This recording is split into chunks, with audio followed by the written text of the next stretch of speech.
Hello everyone, welcome to forceGalaxy. Hope you are doing good.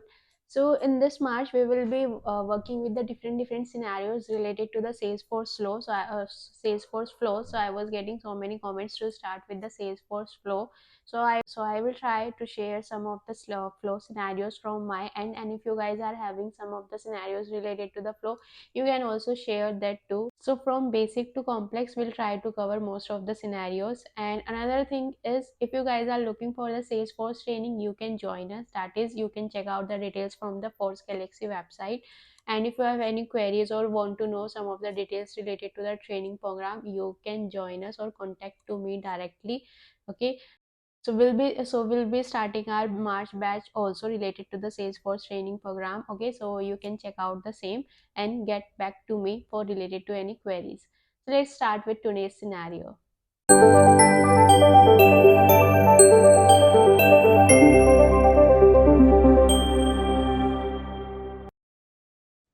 Hello everyone. So today's scenario is how we will going to add the pick list field on the screen flow. So this is the flow which we have created in our last session, and using this flow we are able to create the related contact records for this account. Okay.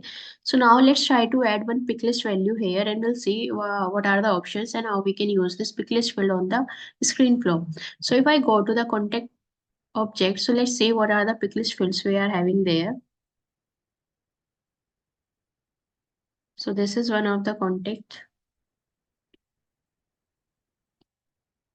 And in the details section, let me check what fields we are having. Okay, so I think yes, lead source is one of the picklist field. Let's try to add this field on the screen flow. Okay, so this is the flow which we have created last time. So this is our screen on which we are adding multiple values related to the contact, and using these values, a contact record will going to be created. Okay, on the same screen, now we will going to add another field with the data type as the pick list. Now let's select the pick list from here. So these are the different pick lists which you can add over this screen flow: the dependent pick list, multi pick list, and finally the normal pick list. So first we will going to try with this pick list value. Here you will going to name it as whatever the label you want to give, you can give it. So this is lead source. Now, do you want to make this required? Then you can make this checkbox as true. Okay, then finally the data type will be of text type. The text values we will going to store. Now the here comes the let's user select multiple values. So do you want to make it as a normal pick list, or you want user to select multiple values? Then you can accordingly select the checkbox. Okay, then here is the component. Do you want it a pick list or a radio buttons? Then in such cases, these different values will be visible to you with the radio buttons, and you can select from them. Okay, so currently a normal pick list type we will going to make it. Now finally the choice comes. So here you will using this, you will going to enter your different values, whatever you want to show to this lead source.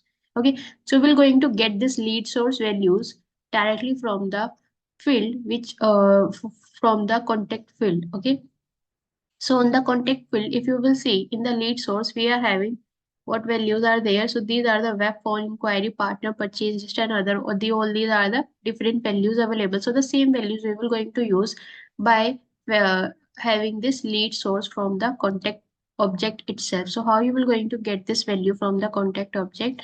Here it will going to ask you to add a new resource. Okay, here two options you are having: either manually you can create or add the values to this different pick list by creating the resources, and another is you can directly fetch the values from the field itself. So we're going to get the values from the field itself. So these are the different options using which you can generate the values into the pick list. Okay, so the first one is to create the choice options, then the choice set, it will going to give you the multiple values. Similarly, the record choice set will be there, and then finally the pick list choice set will be there. And using this choice set, if you will see, it will going to give you the value directly from the pick list field which is available on the particular object. Okay, when you will going to select this option, then here you can give any name to this resource. Okay, now you will going to select the object from here you want these values to be come from to this field. Okay, so I want the contact object. Okay, from the contact object only we will going to get the values. Okay, So here, what type of field you want to create, the pick list field. And now finally it will give you the options, whatever the different pick list values are available. Sorry, whatever the different pick list field are available over the contact, the same values it will going to give you here, the same fields. Okay. Now when you will, it is not generating any field. Let me check what is happening.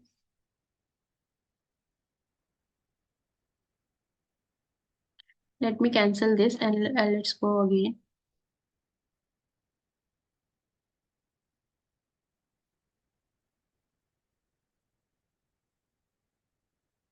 So here you can give any API name. Then we're going to select the object from where we want to fetch the value. This is the contact, and then the pick list type I want. And then it will give you all the pick list which are available on the contact object. Okay. So I want to use this lead source. From the lead source, I want all the values to be visible here on this lead source pick list on the screen. Okay. So this is created. Now accordingly, if you want to set any component visibility that based on some particular value you want this field to be visible, then you can set use all these component visibility, the condition it will give you. Okay, then again it will going to give you the advanced option, which is you want to use values from when the user last visited this screen, refresh input to incorporate changes elsewhere in the flow. Okay, so this is mainly used to control what happens to the component values if user goes back to the previous screen and forward again to this screen. Okay, so this will going to help you out at this time whenever user will going to click on back button and then again comes to this screen. So at that time you want the last visited value to be remain there or not. Okay, or you want to refresh the input as soon as user come back to this page. So completely depends upon your requirement. You can select the option. So this is done. Now click on save. Okay, and now we will going to debug this. Now we're going to save this as a new version.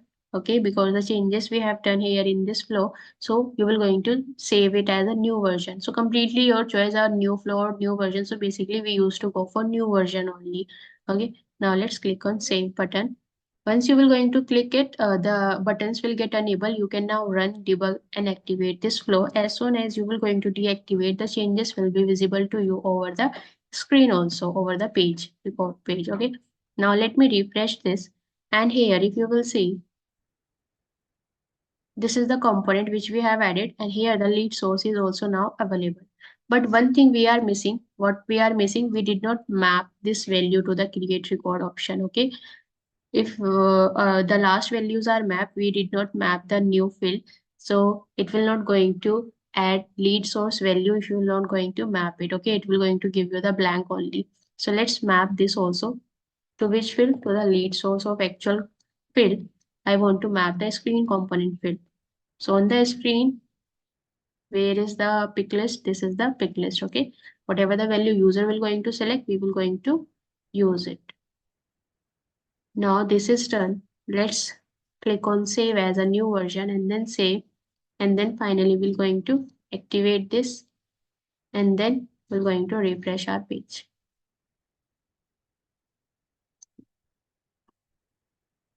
So here this is my screen flow and this is the lead source value. Let's try to enter one of the record from here.